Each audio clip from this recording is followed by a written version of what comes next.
वर्ष पर वर्ष बीती जाउछि हेले गाँ को रास्ताटीए होई पारुनी। बारंबार अभियोग पर फल शून एभली दृश्य देखा मिली मयूरभंज जिला सदर ब्लॉक बारिपदार श्रीराम साहि रास्ता को नहीं कौन रही ग्रामवासी अभियोग से संपर्क आलोचना कर मयूरभंज ब्यूरो हेड। रास्ताघाट कार्य नहीं राज्य सरकार दिनियो पिटुवा बेले वास्तव चित्र कौच किंतु भिन्न कथा। वर्षा दिन आसिले दुर्दशार सम्मुखीन होती ग्रामवासी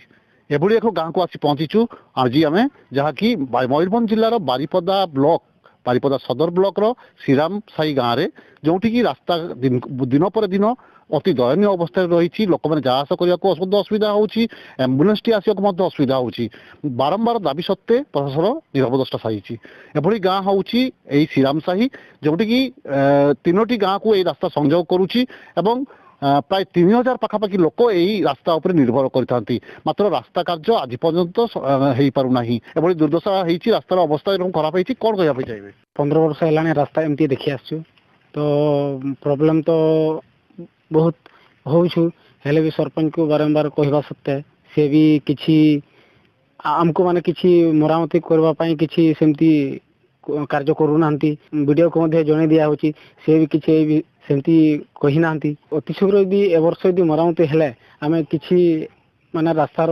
सुविधा पाई था बहुत असुविधा होची कहले भी पेशेंट मानन को खटरू बुहा होची छक पर्यंत सर हमर तो छुआ भी जाई पारो नै माँ वर्षा टिके हेले माँ माने भी कहबे वर्षा दिन रे छुआ छाड़बा नै रास्ता खराब आ सेति पे हमर तो ए रास्ता तो खराब हैची आ कई भी तो देखु नै रास्ता खराब हैची बोली कौन कहया पजे केते असुविधा होची जेहेतु कि रास्तार एबदी अवस्था शरीर अवस्था हिसी बेसिकली कहले गले हमर पेशेंट मानन को छक पर्यंत निया जाउची बहुत दिन हला एमती असुविधार सम्मुखीन होउछु आ कौन बार बार अभियोग पर मतो काम होउनी कौन कहया पजे आमे तो सर कह कम हो जाओ ये रास्ता जहाँ तो अपन तो आसी देखु तो किमती खाद रास्ता मत हो तो गाड़ी दुचकिया भी जीवा भी मुस्किल हो जाए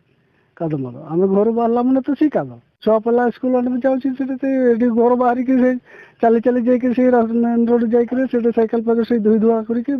पलैब बारिपदा रास्ता केते लोक निर्भर बहुत लोक सर बहुत लोक केते गाँव अच्छी कौन कहबा चाहिए ये गाँव अच्छी तो बड़ दामोदरपुर एटा श्रीराम साही आ गोटे बेतना से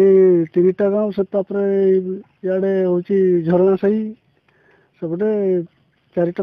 5टा गाँव लोक आम ये जावासवा करुचे तथापि बारंबार अभियोग पर काम होनी पूरा काम तो काम दरकार ग्रामवासी मान जहाँ खबर थिला बारंबार अभियोग पर रास्ता काम हो पारे दीर्घ 15 वर्ष धरी एभली रास्तार बसवास कर 3टी गाँव ग्रामवासी जहाँ नहीं असंतोष देखा देती सरपंच बारंबार अभियोग शुणा पर कौन पदक्षेप नौनुवा अभियोग होती एपरिकी बारिपदा बीडीओ को